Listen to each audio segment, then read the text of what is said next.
Oi, chamo-me Sofia, sou portuguesa e moro na Suíça. E neste momento encontro-me aqui de férias, as minhas férias já estão quase a acabar, então decidi gravar este vídeo.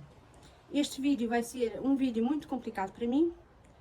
Se me vierem as lágrimas aos olhos, não se admirem, porque já passaram quase 27 anos, mas é como fosse hoje. Eu, cada vez que falo, é como se estivesse a rever. Já tentei gravar várias vezes na Suíça. Já gravei, já apaguei, já gravei, já apaguei, então tentei agora gravar aqui em Portugal. E vou-vos contar toda a minha história da minha primeira gravidez. Quem me segue sabe que eu tenho 3 crianças, tenho uma com 26, tenho um rapaz com 24 e tenho uma rapariga com 14 anos.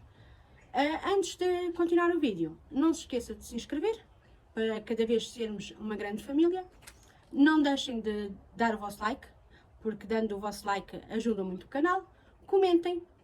E agora, antes de ir ao vídeo, não se esqueçam de compartilhar. Compartilhem com os vossos amigos, compartilhem com os vossos familiares, com o tio, com a prima, com a madrinha, com o padrinho, com quem vocês quiserem compartilhar. Mas compartilhem. E agora vamos ao vídeo.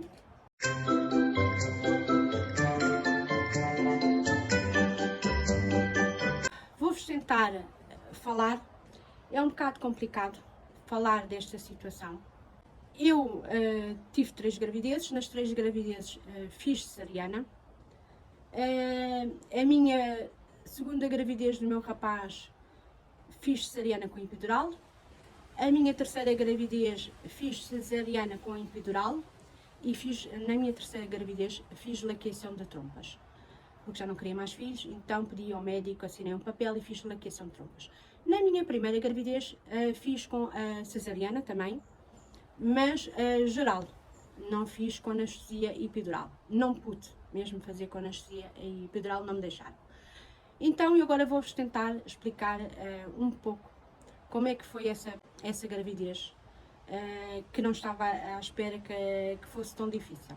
Tinha os meus 22 anos e engravidei da minha filha mais velha, que neste momento tem 26 anos. Engravidei em março, em abril soube o meu resultado que estava positivo, e em junho, vocês sabem, vamos àquelas consultas de médico, não é? Quando sabemos que estamos grávidas, vamos à primeira consulta de médico e depois, passado 3 meses, temos que ir fazer a primeira ecografia. Fui fazer a primeira ecografia, estava tudo bem, o embrião estava a desenvolver bem e era só um bebê. Entretanto, achei muito estranho, foi a minha barriga, a primeira gravidez, e já tinha uma barriga grande e aos 2 meses já não conseguia usar a minha roupa. Usava muitas vezes as minhas saias e as minhas calças quase todas já abertas, com 2 meses de gravidez. Com 2 meses de gravidez já usava no início, porque aos 2 meses e pouco já tive que deixar a minha roupa normal e tive que começar a usar a roupa de grávida. Entretanto, a barriga continuava normal, a crescer, e às minhas consultas de rotina. Andava a ser seguida pela doutora Francisca em Sacavém, que era médica, não sei se neste momento é médica, já deve estar na reforma, mas era médica na maternidade Alfredo da Costa, e andava a ser seguida por essa médica, que é muito boa. Entretanto, em agosto, ela foi de férias, e eu em agosto tive um problema, tive uma hemorragia, um bocadinho só de hemorragia de sangue, então fui a outra médica, porque a minha médica estava de férias e não podia ser consultada por ela. Fui a outra médica, também muito conhecida em Sacavém, que a minha mãe conhecia, e eu fui a essa médica. Eu achava a minha barriga muito grande, até pensava que tivesse muitos líquidos lá dentro. Fui a essa consulta de rotina, em agosto, e conforme estava nessa consulta de rotina, pedem para a gente se pesar, medem aqui a barriga, e a medida da barriga tem a ver com as nossas semanas, que eu não sabia, depois entretanto vim a saber, e medem a barriga, e conforme mede a barriga, achou aquilo muito estranho, que era a barriga a mais para as semanas que tinha. Entretanto, começa a escutar, faz o toque, começa a escutar a criança, e conforme escuta, eu acho que achou ali qualquer coisa estranha, de certeza absoluta. Conforme achou, ela diz-me, vou mandar fazer outra ecografia, que é aquela ecografia dos 5 meses e pouco, ou 6 meses, vou fazer, não, 5 meses, depois a última é aos 7 e pouco. Vou-lhe mandar fazer a ecografia, a morfológica, acho que é a morfológica. Vou mandar fazer essa ecografia e conforme, mas vou mandar, não vai ao médico anterior, vai a um médico que eu conheço e que eu sei que é muito bom, que é especialista nas ecografias. Lá vou eu para Entre Campos, vou ao médico que ela me indicou e fiz a ecografia. Conforme estou a fazer a ecografia, fui com o meu ex-marido, que é o pai dos meus filhos mais velhos, fui com ele fazer a ecografia e conforme ao momento da ecografia, porque assim, é a primeira gravidez, a gente começa a ver aquele monitor, mas quando ele passa de um bebê para o outro, eu penso que ainda é o mesmo, mas quando ele começa a falar no plural, eu começo a ver que aqui é outra coisa. Então ele começa-me a dizer, o feto número 1 está bem, o feto número 2 está mal, vamos ver o que é que se passa aqui. Entretanto, eu até, sabem, aquela curiosidade de saber se é menino, se é menina, e eu começo a dizer, você sabe se é menino ou menina? Não, não, diz-me ele. Não, você não, antes de saber se é menino ou menina, tem aqui um grave problema, temos que resolver este problema. E eu, caladinha, que nem um rato, e ele começa-me a ver os dois fetos. Começa-me a dizer que eu tenho um grave problema, porque um feto é muito grande em relação ao outro. Começa-me a dizer que o síndrome, tenho um caso muito raro, que na altura não se falava muito, hoje em dia já se fala, porque há mais o Google, o net, que antigamente não havia, e começa-me a dizer, você tem aqui um caso raro, na altura eu acho que era de 1000 fetos nascidos de gravidezes gemelares, aquilo acontecia em 2% ou 1%, sei que aquilo era o mínimo possível, era um caso mesmo muito raro, e começa-me a dizer, não, você tem aqui um síndrome que se chama o síndrome de transfusão feto-fetal. Tem uma criança, um bebê que é muito grande, tem um feto que é muito pequeno e tem a mesma placenta e tem o mesmo cordão umbilical. Ou seja, você tem aqui duas crianças que são do mesmo sexo, neste momento não sei lhe dizer qual é o sexo, mas tem um grave problema aqui e vai ter que ir imediatamente ser seguida na maternidade Alfredo da Costa. E eu, com 22 aninhos, está bem, vamos lá para a maternidade, mas é assim, eu disse-lhe a ele, eu na minha família não tenho ninguém com gêmeos. Como é que aconteceu a mim este caso tão raro?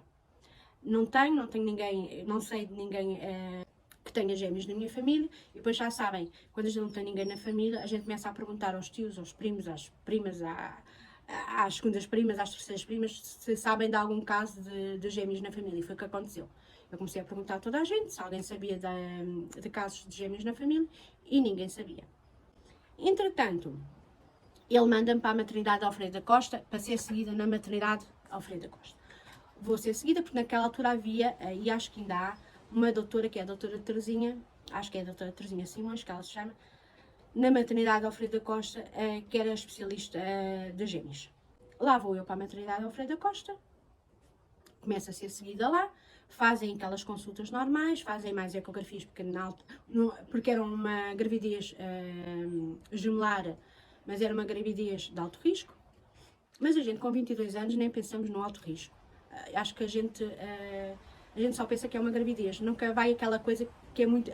Eu acho que, é assim, pode haver que haja pessoas com 22 anos que pensem que pode acontecer alguma coisa, mas eu acho que quando a gente tem 22 anos, não pensamos que o risco é tão grande. Entretanto, faço as consultas normais, vou lá várias vezes, acho que era mais ou menos 2 em 2 semanas que eu ia lá, já não me lembro, já passaram muitos anos e eu também não escrevi em lado nenhum. E depois passou-se o mês de agosto, não é? Passou-se o mês de setembro e no mês de outubro, na última consulta, eu acho que foi no dia 3 ou no dia 4, eu acho que foi dia 3, fui à consulta e conforme fui à consulta e vou fazer a ecografia, eles veem que o caso está-se a complicar cada vez mais, porque o gêmeo primeiro estava muito grande e o outro gêmeo está muito mais pequeno e uma grande diferença entre os gêmeos. Os gêmeos devem ter o máximo, acho que é 500 gramas de diferença entre um e o outro, e os meus tinham mais do que isso. Nessa consulta eles dizem, você tem que fazer repouso absoluto, como você não anda a fazer repouso absoluto, porque eles já tinham-me dito numa outra consulta para eu fazer repouso absoluto, como você não anda a fazer repouso absoluto, como você não está a engordar, porque também tinha que engordar uns tantos quilos por semana, e como você não está a engordar, você vai ser internada. Lá vêm as lágrimas pelos olhos abaixo, porque aí começa a ver que as coisas, lá vêm as lágrimas, começa a ver que as coisas cada vez estão mais difíceis. internam, acho que foi dia 3 de outubro, e conforme internam, continua a ser seguida lá na maternidade Alfredo da Costa. Entretanto, antes de continuar, quando eu soube que nessa ecografia que eu fiz, na segunda ecografia que eu fiz com aquele médico, e quando ele me diz que é o síndrome de transfusão feto-fetal, eu não fazia a mínima ideia o que era síndrome de transfusão feto-fetal, não é? Mas tenho uma sorte, porque onde eu morava quando era criança, tinha a rodoviária e eu apanhava muitas vezes a rodoviária para ir até Entre Campos. Numa das vezes, quando fui trabalhar, porque eu ia trabalhar de transportes, e quando eu fui trabalhar havia um quiosque lá mesmo ao lado. Eu lembro perfeitamente que nesse quiosque havia revistas assim penduradas para a gente saber quais eram as revistas que estavam naquela semana a bombar. E lembro perfeitamente que uma das revistas era a revista Crescer e dizia lá Gêmeos e o síndrome de transfusão feto-fetal. Eu, quando vejo essa revista, vou logo comprar e começo a ler, não é? Até mesmo quando fui na rodoviária fui logo a ler essa revista. E começo a ver que, embora eles não me digam muito bem o que é que se passa, eu começo a ler essa revista e essa revista acaba por me informar, dar certas informações que os médicos não me estavam a dar e ajudou-me imenso. Entretanto, quando me internam lá na maternidade, não sabiam quanto tempo, começam a fazer todos os dias, fazem todos os dias faziam um CTG e todos os dias eles ouviam o coração dos bebés. Internaram no dia 3 de outubro e durante esse tempo todo, até no dia 21 de outubro, fiz anos, pedi-lhes a eles para ir para casa, passar 3 dias a casa, pelo menos, disseram que não, que se fosse eu tinha que assinar um papel em como responsabilizava-me ir passar, não era férias, mas era 3 dias a casa, porque eles não se responsabilizavam do que poderia acontecer. Eu também tive medo de assinar, então não assinei, fiz um sacrifício e fiquei lá. Por acaso eles foram muito gentis, acabaram por me fazer um bolo de aniversário, porque nós éramos assim, na maternidade eu estava internada numa sala que aprendi muito. Aprendi imenso, imenso naquela maternidade, porque a gente vê casos tão complicados, tantas coisas que se passam na maternidade, que quem tem a criança e depois, passado 4 dias, vai-se embora, não se apercebe. Eu nessa maternidade, são salas, na altura não, eram salas, neste momento não sei, mas eram salas com, acho que eram 8 camas, 8 ou 10 camas, eram 4 num lado, acho que eram 4 num lado ou 5 num lado, e mais a outra parte do outro lado do muro, eram mais 4 ou 5 camas, e depois era uma mesa assim no meio, para a gente comer, e depois a outra mesa ao canto, ao pé da janela, até era uma mesa para a gente mudar os bebês, quando eles nascem, para a gente mudar os bebês. Entretanto, fiquei internada durante um mês e pouco, e todos os dias os médicos fazem a ronda, chegam às 8 horas, reuniam-se todos, porque depois há os médicos, quando eles reúnem-se, há os médicos de família, de nós, não os médicos de família, os nossos médicos, e depois aos médicos dos bebês que estão na nossa barriga. Então eles reúnem-se todos para ver à conclusão o que é que vão fazer.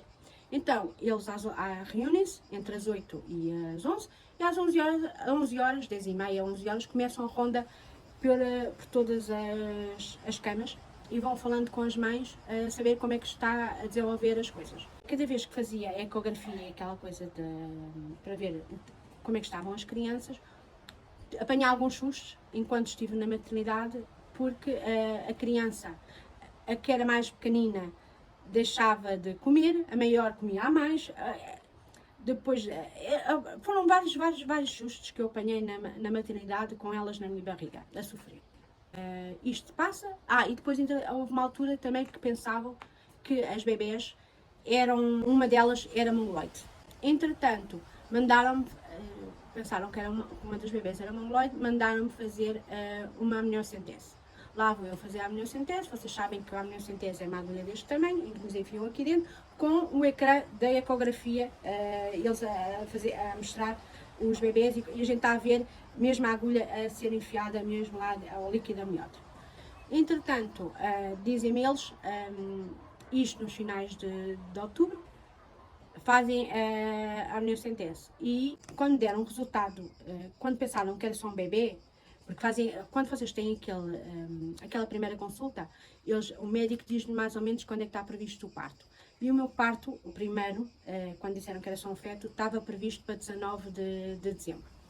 Entretanto, quando viram que era 2 gêmeos, estava previsto para 29 de novembro. Quando começou a acontecer estes problemas todos, não sabiam quando é que iam fazer o parto. Entretanto, quando eu vou fazer a amniocentese, eles começam a ver que a criança estava a ficar muito aflita e dizem não vamos conseguir chegar às 35 semanas, porque às 35 semanas é essencial as crianças chegarem, porque eles dizem que às 35 semanas os pulmões dos bebês estão formados às 35 semanas. Então, como estão formados, eles vão tentando fazer as coisas todas para que os bebês aguentem até às 35 semanas. Só que as minhas crianças não chegaram às 35 semanas.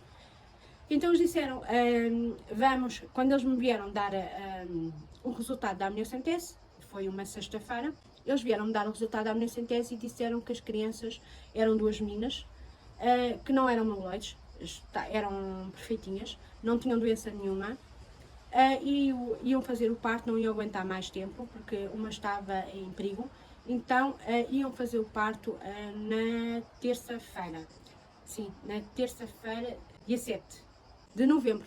E eu, tudo bem, não há problemas, vou aguentar mais uns tempinhos e tenho cá as duas fora.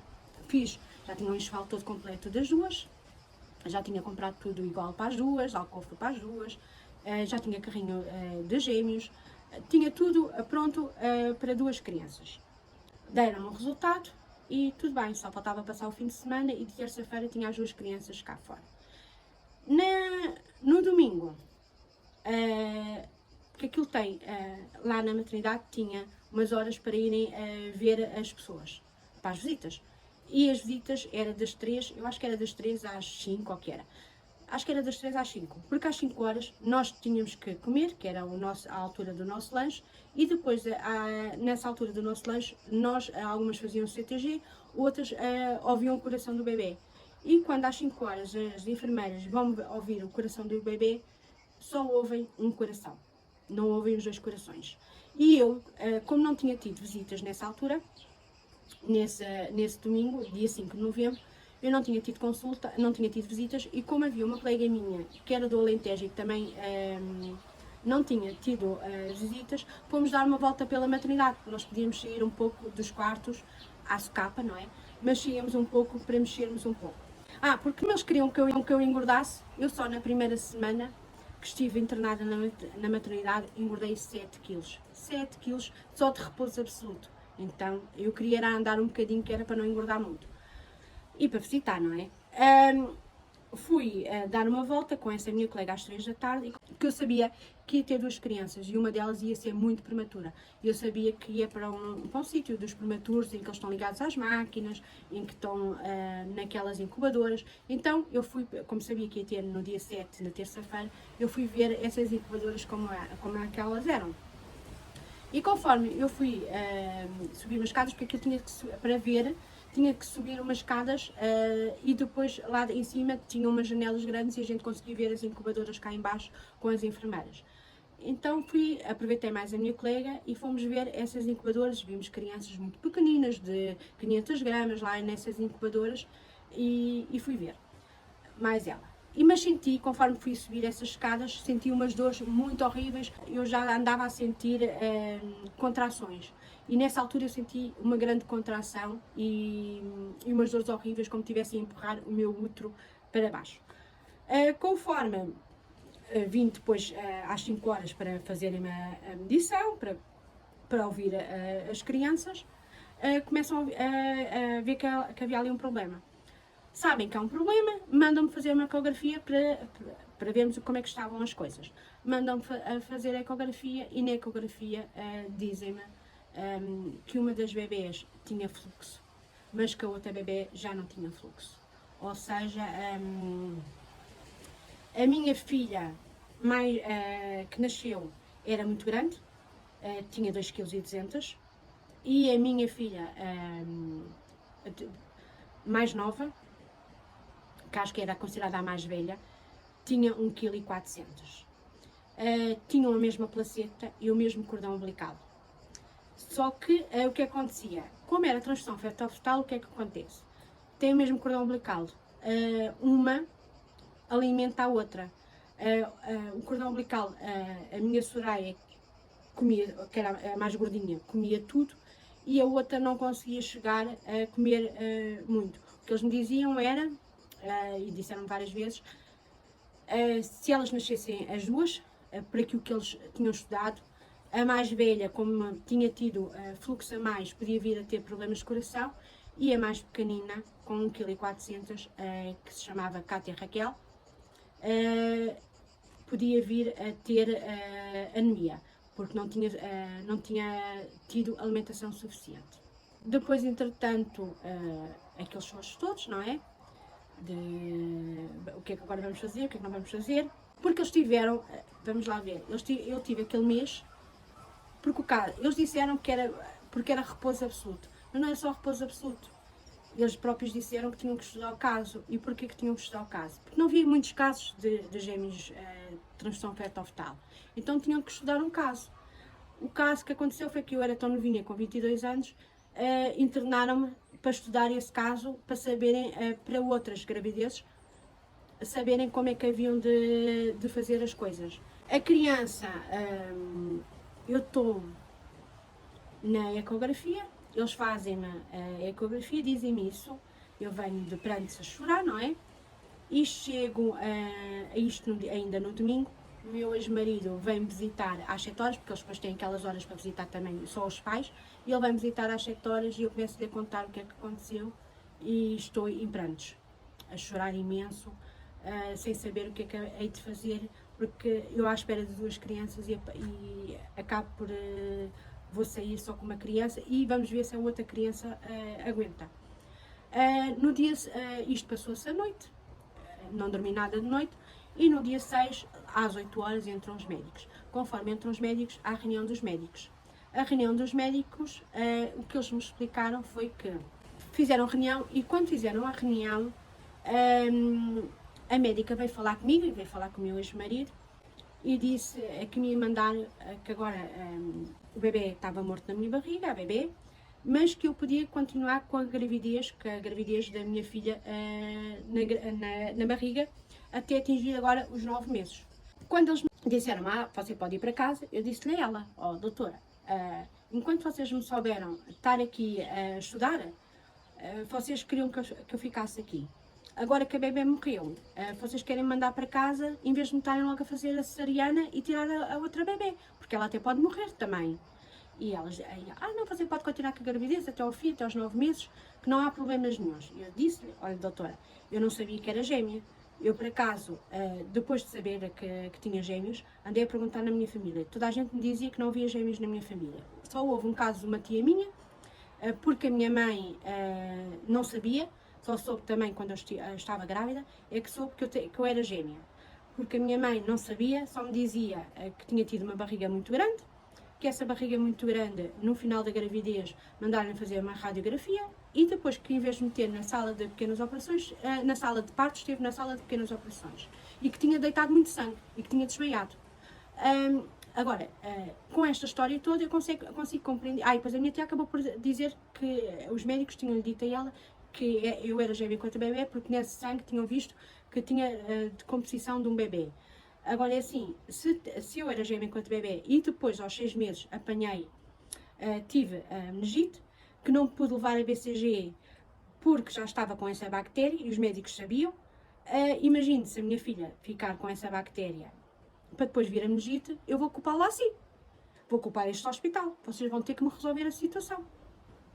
Mas, diz-me ela, mas nós estivemos a falar com os médicos dos bebês, dizem que os pediatras dos bebês dizem que é perigoso, porque se você tiver quando os bebês estavam vivas as duas, sempre foi perigoso, porque se você tiver um parto normal, a bebê que nunca teve em dificuldade, que é maior, nunca teve em dificuldade, pode morrer no parto normal, mas a pequenina pode nascer, mas depois a de cesariana, diziam elas, se for um parto de cesariana, o bebê, a maior, pode nascer bem, mas a pequenina pode ter problemas por causa de ser ser muito pequenina, todas aquelas lengas que os médicos falam.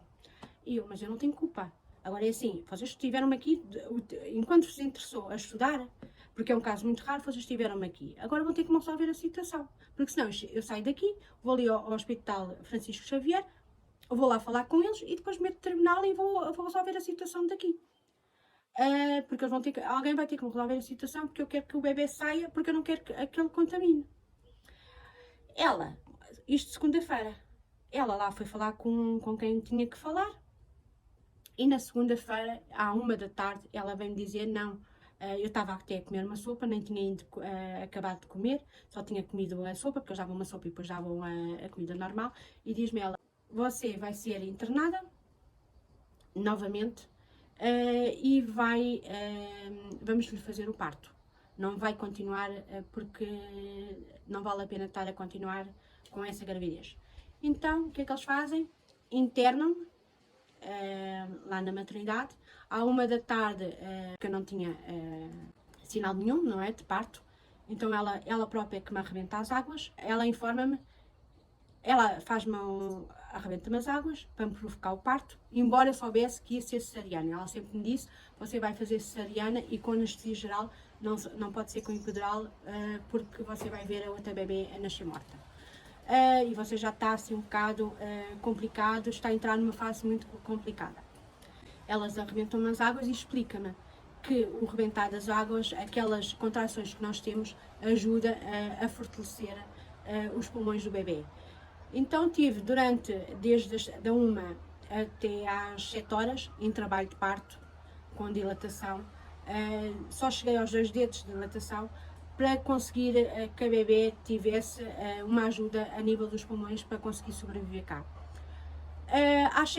Perto das 8 horas, nascem as 2 bebês, fazem-me anestesia geral, nascem as 2 bebês. A minha mais velha, a outra bebê, tive que fazer o enterro, porque a partir, acho que é dos 6 meses, tem que se fazer o enterro. Fiz o enterro da bebê da Cátia Raquel e da Soraya Filipa, quando nasceu, teve que ir para uma incubadora e com aqueles aparelhos para respirar. Tive a sorte que a Soraya só precisou durante um dia desse aparelho para respirar, porque esse aparelho para respirar depois pode provocar outros danos cerebrais, pode provocar problemas de audição, de visão, outros danos. Como era uma bebê prematura de 8 meses, teve que ser seguida na maternidade até fazer 2 anos. Se a bebê nascesse mais prematura, porque ela nasceu com 2,2 kg, mas se tivesse nascido com 1 kg e pouco, tinha que ser até aos 5 anos, ser seguida na maternidade. Tive que fazer exames à cabeça à bebê, tive que ir lá uma vez a uma consulta de visão para ver se a bebê estava a ver bem, porque às vezes os bebês prematuros nascem com problemas de visão, ela via bem. Da audição também tivemos que fazer. Tinha que fazer consultas lá acho que era de 6 em 6 meses para ver como é que estava a evolução dela, porque os bebês prematuros, quando vocês têm aqueles papéis em que dizem aos 6 meses tem que andar, aos 6 meses tem que sentar, aos 4 meses tem que começar a comer, aquelas coisas todas os bebês prematuros é mais tarde, não é? Aos 6 meses a minha Soraya não se sentava, sentou-se perto dos 8 meses, porque estava atrasada, não é? Por isso é que eles depois eles dizem que a idade, ela por exemplo tinha 2 meses, mas na idade eles dizem lá um nome, a idade que devia ter, só tem 1 mês. Eles vão trabalhando assim. Teve internada, teve na incubadora, nessa altura também só teve 3 dias na incubadora. Entretanto, a Soraya teve ictrícia, que acontece muito nos bebês, mas mais nos bebês prematuros, enquanto os bebês que têm ictrícia, eles fazem aquelas análises e eles não precisam de ir a levar com raios ultravioletas, só se a ictrícia estiver muito avançada, mas como a Soraya era prematura, quando ela teve a ictrícia, teve que levar com esses raios ultravioletas, que ajuda muito mais o bebê a recuperar da ictrícia. E como eu estava a dizer, a minha filha, a Soraya, ficou na maternidade até ao dia 29 de novembro e eu saí mesmo no dia de São Martinho, eu disse aos médicos que já não aguentava lá estar, porque já estava desde outubro, desde o início de outubro, Então, como já tinha lá uma bebê internada, eu podia continuar lá internada para ajudar, para tratar da criança. Eu preferi vir para casa e ia lá depois, todos os dias, ver a bebê, mas não dava para estar internada na maternidade, porque já não conseguia. Já estava no meu limite, senão eu ia dar endoida. Então a Soraya teve que lá ficar até ao dia 29, não fui ao enterro da bebê, porque o enterro da bebê só foi o meu ex-marido, porque teve que ser feito o enterro durante o tempo que eu estive na maternidade. Porque eu tive a Soraya dia 6 e depois só saí da maternidade dia 11. Quando temos cesarianas, estamos 4 dias, não é? A maior parte, se não tivermos febre, não é? Se tivermos febre temos que estar mais tempo, mas se não houver nada, estamos 4 dias. Eu tive um bocadinho mais, mas chegou ao dia 11, eu disse aos médicos e disse ao meu ex-marido, eu já não aguento cá estar porque estou cá desde outubro e estou a entrar naquela fase que estou a dar em maluca. Prefiro ir para casa e depois venho cá todos os dias ver a bebê e dar leite. A Soraya esteve internada até o dia 29 porque a Soraya foi uma bebê que nunca bebeu muito leite e era muito preguiçosa para beber o leite e por isso é que ela ficou mais tempo porque não tinha problemas nenhuns, já não estava ligada à máquina, já não estava na incubadora, estava naquela parte, porque eles lá na altura dividiam a parte em que eles estavam na incubadora, quando eram recém-nascidos, quando tinham peso a menos, não é? Muito peso a menos, aqueles bebês de 500 gramas, de 1 kg, estavam numas incubadoras e numa sala. Depois havia as incubadoras das outras crianças que eram um bocadinho maiores. Depois havia a outra parte em que eles já não estavam nas incubadoras já estavam preparados para darem alta. E a Soraya teve muito tempo nessa parte para darem alta porque ela não mamava o suficiente, então em vez de estar a ganhar peso, estava a perder peso. A Soraya, por exemplo, com 2 meses, eu comecei-lhe a dar já algumas papas, só com água, em vez de ser com leite, porque a bebê não bebia o leite, era muito complicado beber leite, ainda hoje a bebê que hoje é uma adulta de 26 anos, ela nunca foi muito de leite. E isto tudo foi a história da minha primeira gravidez, logo no início de adulta, não é? Que foi um bocado complicado. Espero que vocês tenham gostado e tchau, até ao próximo vídeo. Tchau, beijinhos.